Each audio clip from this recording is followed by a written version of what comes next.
going to be presenting the next two turns or so of April's harvest. I think it is the 6:30 and 7 o'clock turn. But before I start, there's something I wanted to mention, another special rule that this game has, and it's called looting. So what happens is when the Confederate troops get into it with an encamped Union troop, the Confederates have the temptation to let their discipline break down and start looting and grabbing stuff. So whenever they get into fire combat or close combat with a Union unit that is not alerted, they have to make a straggler check. And if they take stragglers, they might lose one to stragglers. That's 100 men to break ranks and start grabbing stuff. So they do that before they actually engage in the combat. So it's just an interesting little rule, probably representing what did happen when some of the rebels got into some of the Union camps. Anyway, let's take a look at the 6:30 turn.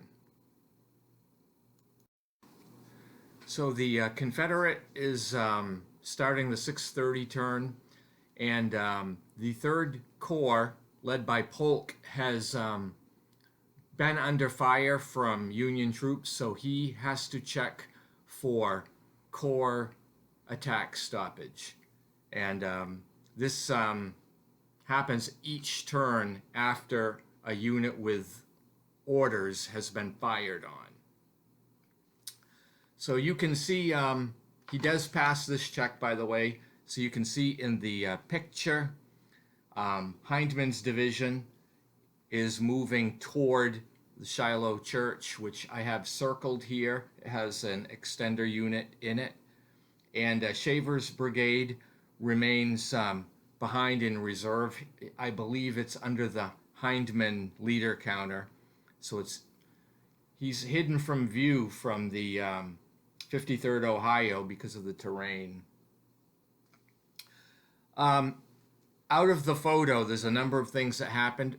For example, Breckinridge's Reserve Corps has entered the map, and it has orders to join the Army of Mississippi. And also out of the photo is Withers' division, which is continuing to march toward the Peach Orchard, and Ruggles' division gets to the Corinth Road and advances to C Field.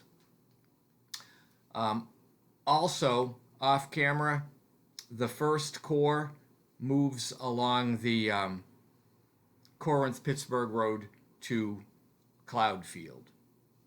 That's really all that happens this turn. And then the Union has an opportunity, and Colonel Peabody and the 1st Brigade of the 6th Division have become alerted. And I'll just make a comment. In New England, we pronounce Peabody.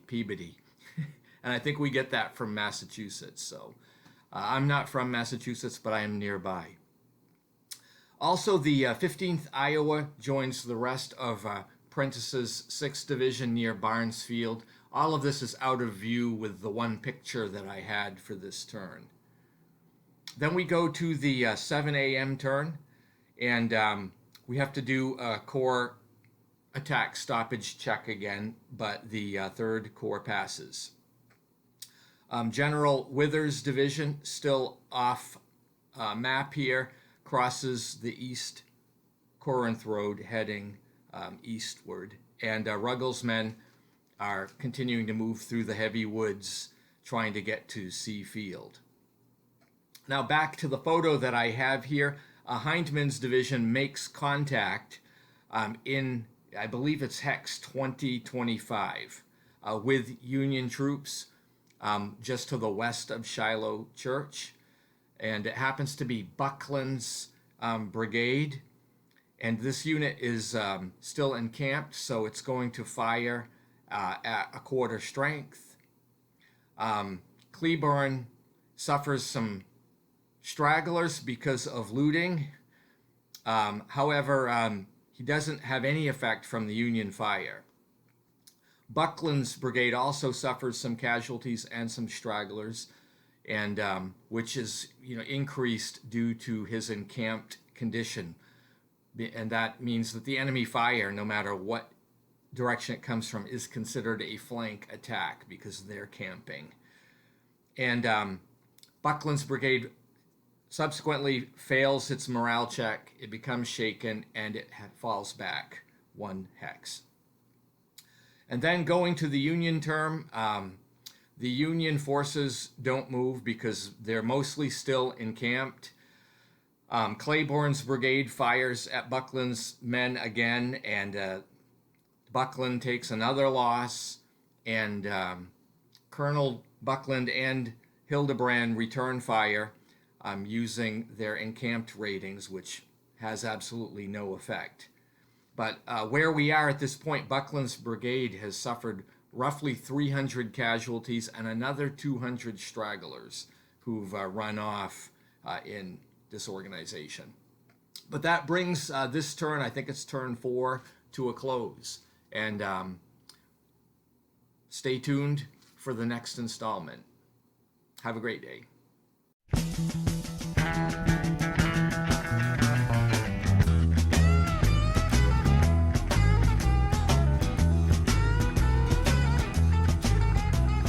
Trucking, got my chips cashed.